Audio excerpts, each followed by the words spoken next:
All right, everyone, welcome to another episode of We Create Music. Once again, I'm your host, B. Vaughn, and today we have an amazing guest with us today, Mr. Murcialago, the Machine Monster. He's going to share some of his insight and some of the things that he's learned as far as being in the music industry. And so we're just going to really have a friendly chat today, and just so that he can share his knowledge and wisdom about the things that he's learned, the things that he's experienced. And so let's get right into it. I appreciate you being here today, man. Thank you, brother. Greatly appreciate it. Man. Absolutely. So let's start at the beginning. Okay. So how did you get started? As far as what, music, period, or producing? What? Music, producing. Music, I actually was a artist. I used to rap, you know. And then production came about because I figured, who knows what I want to rap to better than me? So I started dabbling with production. When I started with production, it was more of the outboard gear, MPC 2000 XL, MoFats, Tritons, that stuff. So I come from that with production. But that's what really drove me to start producing myself, is because I liked, I know what I wanted to rap to. You know what I'm saying? Okay, and you still do that today? I write. I don't as much aspire as trying to be a rapper. I still write songs. I write R&B as well, stuff like that. So I'm pretty much a writer / producer. I'm not attempting to stand in front of the microphone at this point in time. Yeah, I get you on that. Okay, so you went from being an artist to being a producer, and you were using outboard gear. Yes. So did you ever transition from outboard gear into software? Yes. That's how I actually became the Machine Monster. I started. What got me into the software game was I had an iPod. And one day I was like, I want something I can make beats while I'm on the go, while I'm moving. So I was looking for apps. I Googled, like, what's the best production apps? And then something came across. I saw iMachine. I had never heard of Native Instruments at that point. So I started downloading the iMachine app. Started playing with it. The thing that attracted me to it really was like how crisp the sounds were from Native Instruments. So I'm used to MPC, importing your own sounds and stuff like that. So I'm like, damn, they got pretty dope sounds. So that's when I started messing around with that. And then I got introduced from that to the actual machine. So my first piece of equipment that I actually purchased for myself, because I used to be around studios and have MPCs and stuff known to me, but my first piece of equipment was actually the machine. Okay. So I bought the machine Mikro, and then I liked it so much I went and got the studio. So I keep the studio at the house. I take the Mikro when I'm moving around. So. Okay. Dope. Okay, so you went from going from hardware, software, getting into Native Instruments and learning how to work that. Yes. As far as, and so now you're on the studio. Yeah. So what was the difference between using the Mikro and now the full-fledged version? Well, with the Mikro, honestly, I only had the Mikro for maybe a week before I was like, let me go back and get the studio. So it wasn't like I had it for months. But what it is the studio is more convenient because things have their own button as far as opposed to shift and something else as far as the Mikro. So it's just easier. You really don't need the computer as much when you're using the machine. You got the 2-color screens, everything you can do right there on it. So it just makes it a little easier. But honestly, being that I move around a lot, I'm using my Mikro maybe more. Maybe more? Yeah, because I'm when I'm going to studios, I don't take the machine. Lugging that big old thing. Yeah, I'm not gonna do that. Yeah. So let's talk about who are some of the producers that have inspired you, and why have they inspired you? Producers that inspired me, I think my favorite producer will probably be somebody like Nottz from VA. I know Nottz. Nottz. Yep. Nottz has that iconic, those bass lines, and it's derived from like reggae. That bass line he used, it's just so like you hear it, it's him. Yeah. Nottz is probably my favorite. I'm gonna say hip hop producer, even though he's done other things. Hip hop, I would go with Nottz all day. Of course, you know the typical iconic Timbalands, the Swizz, but I know guys like High Tech. I don't know. I can sit here all day. Bink, dog. Like there's a lot of producers. Some of my favorite, but people like that really inspire me are people like that I have genuine relationships with, like my boy Damn Jan or Jan Bravo. Like he's extremely dope. Like my boy Joey French, Sir Joey, on Deck, King Louie. Like I have, it's a lot. It's like I call them my BTBs, my brothers through beats. You know what I'm saying? So we all keep in contact and do things like that. So it's just like my ear changes, but again, my main go-to producer for hip hop is gonna be Nottz. I like dudes like Oak Felder. Like, you know what I'm saying? Oh yeah. I go. Oh yeah. I'm all over it. Oh yeah. It, you know, dudes like that. So, but yeah, I have a long list. I will probably need its own interview. To, you know what I'm saying? Talk about the guys that I listen to make me want to get up and go touch the pads every day. That's right. That's right. So with those individuals who would kind of influence you as far as producers, let's talk about your music making philosophy. So what do you kind of do as far as the way that you create music and the way that you kind of experience just the production process as itself? To be honest, sit down in front of the machine, and that's it. Whatever comes about. Sometimes I might go in with a game plan, like, hey, I had a melody or something like that in my head. But the majority of the time, I sit down and turn the machine on, and then we go from there. It's not really a formula where I'm gonna always start with a melody and then go to drums, or start with drums or something like that. It's just if I'm going through sounds and something catches my ear, I could have been thinking, I want to make a party record. Then I hear something that sounds like a dope MOP, hard boom bap, and that's what we're going with. So there's no telling. There's no rhyme or reason to it. So no rhyme or reason, because everybody has that. Yeah. That battle formula. between. Yeah. Is it melodies first? Is it drums first? And so your philosophy is like, hey, I sit down, I load up some sounds. That's it. And whatever comes to me at that particular moment, that's what I go for. That's how we do it. That's what's up, man. I kind of like that. I kind of appreciate just the rawness and just going at it with just whatever you hear, and that's kind of how you build your song process through that way. And so I know everybody has their own philosophy and own ways of kind of approaching the music making process. So I appreciate that. So through this, what are some of the key lessons you've learned that you feel have helped you in your journey, but also will be important for other people to kind of know as well? This entire game is pretty much based on relationships. You know what I'm saying? Like, you never know who you're in a room with when you're going to these functions or who you're talking to. So it's like you could be standing right next to the next hit maker. You know what I'm saying? So it's about the networking. And the thing is, fostering genuine relationships that are beneficial for both parties. It's not about going in, hey, what can you do for me? Or, you know what I'm saying? You got to have something to actually bring to the table so everybody can actually eat, So definitely the key to this whole thing is relationships, because, pissing off the wrong person could cut off or lock a lot of doors that would have normally opened, But as long as you, again, foster genuine relationships, you never know who's going to be on top one day. And they remember you. That's true. So anybody, it's like the people who no one's under you. And that's how you have to look at it. You can't look at people as being beneath you, because tomorrow that person could get that crazy opportunity. And it can be the guy. That could be it. That could be it, So it's about fostering genuine relationships with people. And, again, keeping it 100. A lot of people, unfortunately, the music industry, entertainment period is overall pretty deceitful kind of playground. You know what I'm saying?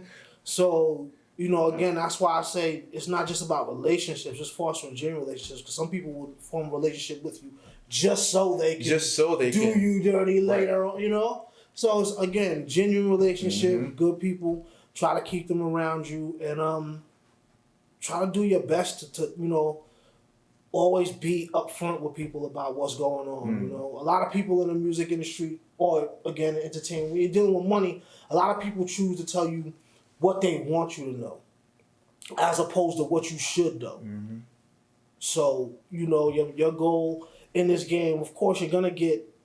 It's a game of getting screwed over, but the goal is to learn as much as you can, so you can get screwed over the least amount of time. The least amount of time. Because there's no way that all this money that's out here, that is gonna breed truthfulness and honesty and people actually wanting to see you succeed. That's unfortunately a rarity in this thing that we all chasing and want to be a part of so much. You gotta really understand, like, yo, this is a crazy game. Like, that working that 9 to 5, you might be, you know, struggling to make ends meet, but it's a guaranteed check. You know, this thing, the payoff could be great, but it's what do you have to go through to get your money that you're rightfully owed. You see what I'm saying? Right. I can't just punch in on a time clock and, oh, yo, it's right here. You're supposed to pay me this. It doesn't work like that. But when you do get paid, yes. You know, yes, once you get paid, it's great. But, you know, again, you know, this is a game that we're dying to be in or chase after, and the overall of it, 85% of this thing is not a great experience, you know? So you got to find and keep, you know, find those key moments or those key people and make sure you keep them around you, because 9.5 people out of 10 in this game are out to do you dirty. Wow. That's interesting. You said a couple of interesting things in your in that. One of the first things you said was that kind of stuck out to me was building genuine relationships with people and making sure that you network. And so when you're going out to these kind of events, you know, how do you make sure that you're connecting with the right people and developing the right types of relationships with these people? Well, you know, the whole networking thing is a roll of the dice. So, you know, your goal is to meet or expose yourself to as many people as possible. You know, again, working with them will only, so some people you're going to get the vibe from. Of course, go with your gut. Some people you're going to get the vibe from. You watch things they do, people's mannerisms. You know, again, when you're doing a network and it's not about you talking all day, you got to do a lot of listening too. Talk enough so people get where you're coming from. They understand what you're about, what you're trying to do, what you're willing to do, what you will not do, or what you won't stand for, things like that. But at the end of the day, you know, you don't know if you're meeting a snake or an angel. You know? That's the gamble. You got to roll the dice, but you have to roll the dice or else you're not meeting anybody. Yeah. You got to do it. You got to do it. I think one of the things you said in there also was to ensure that you're bringing something to the table. True. So how does a person do that? So let's say I'm, you know, Joe Schmo producer. I'm going to some of these networking events and I'm trying to connect with maybe some of the bigger types of industry people. And how do I know what I bring to the table? I mean, they already got, you know, the whole, or at least perceive that they have the whole idea or in. So how does someone kind of bring something to the table where somebody may already have a table that's kind of full already? At the end of the day, there is no table that's full with this. There's a lot of money out here. So anyone anyone in the position that's already out there. The thing about this is not a thing where I can be like, all right, I'm going to go wake up tomorrow and I'm in the music industry. It doesn't work that way. You know, no matter what, people try to put out the whole put yourself on but at the end of the day in this game, you know, right now where it's independents are actually able to win a lot easier now without a major. It's still, someone has to take a chance on you. Right. Someone has to. I don't care what you say. It doesn't matter. Someone said, all right, let's go. And that's how it goes, because if it wasn't like that, everybody would be like, you know what, I'm a producer. And now tomorrow you're making records and you're in the it doesn't go like that. Someone has to, either it's your aura, it might not even be your talent. That's the thing. Like, it's to win, and that's like, it's funny how, you know, me and Mark were talking about, like Cardi B. Mm-hmm. People loved her before her music. Mm-hmm. You know what I'm saying? Yep. So it made it where people were just going to be willing to give her a chance. No matter what she said, she came out and was like, yo, I got conditions. I'm selling conditions now. Right. People loved her so much that they would have bought a Cardi condition. Mm-hmm. You know what I'm saying? That's how it is. So it's like, it's definitely you, the way you present yourself, you know. Definitely hone your craft. You have to know yourself. You got to be your biggest critic and know, you know, what's hot and what's not. Mm-hmm. I can listen to my own. There's a lot of stuff people will not hear. Okay? Because it doesn't pass my test. Mm. You know what I'm saying? You have to have that self-meter where, yo, I know I'm hot, you know, I'm doing nothing, but at the end of the day, look in the mirror and you have to be able to tell yourself, this one wasn't all that. No. But do you think people kind of do that today? Because we see all on Instagram today, everybody has hot beats. Every beat they make is a fire beat, right? And so do you think that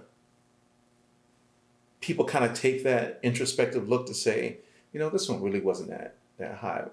And I know we all have things that people will never hear, right? But I would hope that everyone has,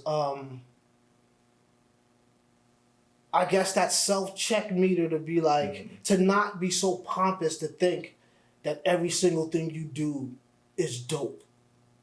And that's, again, why I say you gotta have those genuine people. Someone has to be able to tell you no. Mm-hmm. A lot of people in the music industry want to put themselves in positions to where it's controlled environment and they control the environment. Mm-hmm. So they're gonna walk you over to the window and be like, yo, what color is the sky? And even though that shit is blue as day, and you say it's blue, that person, to them, the sky is purple. And if you don't see it as purple, you're an outcast. Mm. So a lot of these guys like to create false realities around themselves to make sure things go the way they want it to go all the time. You know? Okay. And so that's why you gotta be around, you have to have someone that's there to be able to tell you no. You can't have the yes man that's telling you everything you do is cool, and no, because they're gonna have you looking like a fool. Right. You know, and that's the thing. If you don't have the self-check meter, you need to have someone around you that has that meter for you. Mm. You have to be able someone has to be able to tell you stop, no, chill. Without that, it's gonna be to the left eventually. Right.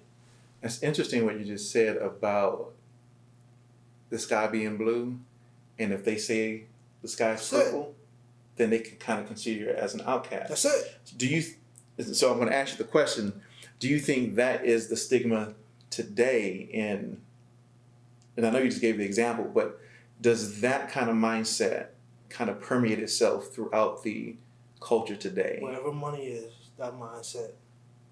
Wherever the money, it doesn't matter what it is, it's music, entertainment, whatever. Mm-hmm.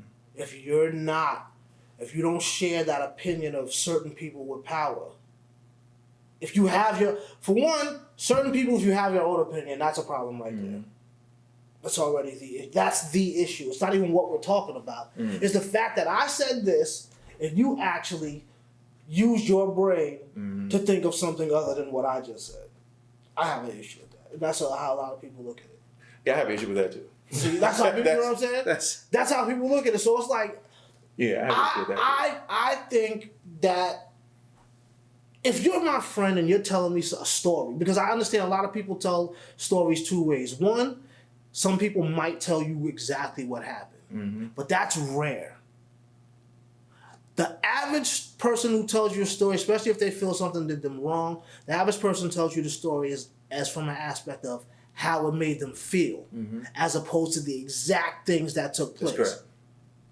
So with that, it's like you got to understand, like, a lot of these guys, and that's what they want. They want that false reality because maybe things were when they weren't on, the respect level wasn't there. They didn't get the respect they felt they were supposed to give from people. Mm-hmm. So now that I'm on, I'm gonna act like a jerk, and I'm gonna make sure that if you're around me, you doing what I say you doing. You're not your own person now because you wanna be around this money. You wanna hang around here. The sky is purple all the time. You understand? So that's interesting. So that's really interesting. So here's a question as far as, I'm trying to think of a way to phrase this question, but I'm just going to put it out there the way it's going to be anyway. Do you feel that there are, I don't want to use the word producer bashing, but I'm trying to think of the way I want to phrase this to you, kind of where you have a certain group of producers or musicians or songwriters, whatever the case may be, that kind of ostracize people because stop right there. Just for whatever reason it may be. This music game and all of this stuff that involves, this is like high school. That's what this is. This is high school. Okay. You got the cool table. You got the kind of weird emo kids over there. You got the guys, the table of the snobs that look down on everything. That's what this is. So yeah, it happens. There's people that look at other people like, And again, that's why I say you can't look at somebody like that, but no one's beneath you. Because tomorrow, that very person that you look down on could get that crazy shot. And now you got to end up seeing them. Like, yeah, I remember you. Remember? They're like, yeah, I remember you too. Yeah, I remember you too. Like, yeah. And that's how it goes. That's why it's the fostering the genuine relationships. And you got to understand that no one's beneath you because at any given moment, them tables could turn. And that could be the person that you have to now see. Yeah. That's how it goes. Because it's small, but it's big. Yes, the music industry. It's so small. It's extremely small. But it's so big because there are so many things that can happen on a day-to-day basis that one moment, as you said, I could be or anybody could be, just that person that's over there. But the next day, they could be the top A&R at Sony. And you're like, oh, okay, so now, you're the big guy in charge now. That's that guy who was contacting you through email, on Face, everywhere. Yo, can we meet up? Can we collab? We was brushing them off. Nothing. And now, yeah, gotta knock on his office door. His nice corner office. You gotta go see him over there now. That's right. Damn. That's right. And that's what this game is. It's you never know. You never know. So the whole relationship thing is rolling the dice. Again, you don't know who you're talking to. They could have ill intent or they can have the greatest intentions for you. Right. But you have to be willing to roll the dice and do it. That's part of this game. That's part of it. It's not just about, we can all sit down and make beats. That's 10% of what especially today, now that record labels have pretty much shown us it's no more A&Rs. There's no more artists in development. They're looking for somebody who already got 1 million views. Labels are lazy as hell. I would agree with that. Labels are lazy as hell. If you don't got a following, you're not popping, they don't want to talk to you. And it used to be, you're coming to us because we're going to make you. Right. It's not like that no more. They see that these kids are out here getting these fan bases and these followings. And they're like, yo, we want They don't have to work for us. Yeah, they're like, we don't have to do this no more. And that's how it's going. So that's why the independents are really, really winning. So, kudos to all you independent guys that are out there rocking, because this is the time for that to happen. For sure, this is the time. It's time for it to happen. Yeah, this is it. All you need, and I tell a lot of guys that I work with, people be like, I want to put out an album, do this. I'm like, listen, in this game right now, the way the game's going, if you can't get somebody to like, or you can't get somebody to love one record, you ain't gonna get them to like 12 or 13. 12 or 13. That's right. It's not gonna happen. So I tell people, like, right now, if you're new and you're trying to come up, it's about that record. don't worry about putting out a whole album for 20 people. If you don't got the fan base for that, then what are you giving out all of that music for? If that's the case, put out a record, work it. That don't work, put out another one. But to put out a whole project after project after project that's not working, it's like, what are you doing? So I think today that the artists that are trying to come up, you got to get that one record. If you can't get them to like that, then the other stuff is going to fall to the wayside. Okay. Straight up. Yeah, that's good insight. Absolutely. So let's talk about some of the things you're working on. Right now, I'm working with my boy Taj Millie. We actually got a song out on Tidal right now called I Feel Good. Got a couple other projects. Shout out to my man Pro Dillinger. A lot of the people that I'm working with, I'm actually putting together my own project full of artists that I like, that I know, that we're gonna be putting together. So I got a couple things in the works. Can't say too much about a couple others, so we'll just see how things fall into place. But as far as the projects that I know that I want to put out as far as my music, shout out to my man Pro Dillinger, my man Taj Millie. Shout out to my man Saigon, he getting back in there. We got things coming. It's gonna be a good summer. We're in Atlanta, so it's gonna be a hot one. It's gonna be a hot, good summer. Yeah, it's gonna be a good summer. Yeah. So where can people find you? Of course, the regular places. I'm on Instagram. Check me out. THARELMURCIALAGO.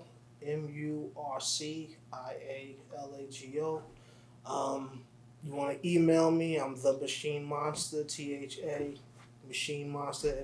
MASCHINE MONSTA. I'm around, man. Just you'll find me at any event in Atlanta where it's popping at. I'm all over. Now I will vouch for that. That's absolutely true. I'm normally out and about trying to, link and your network is your net worth. I think that's what they say. So that's right. I'm trying to make sure my network is definitely worth a lot. Yeah, a lot. Absolutely. And definitely shout to people like you for putting out platforms, like this for the creative to come and chat, because we get beat, we get disrespected at this point in time in the game. It's like, you ain't putting out an acapella album, people. No one's gonna buy it. You want to put out a record with just your lyrics, go ahead.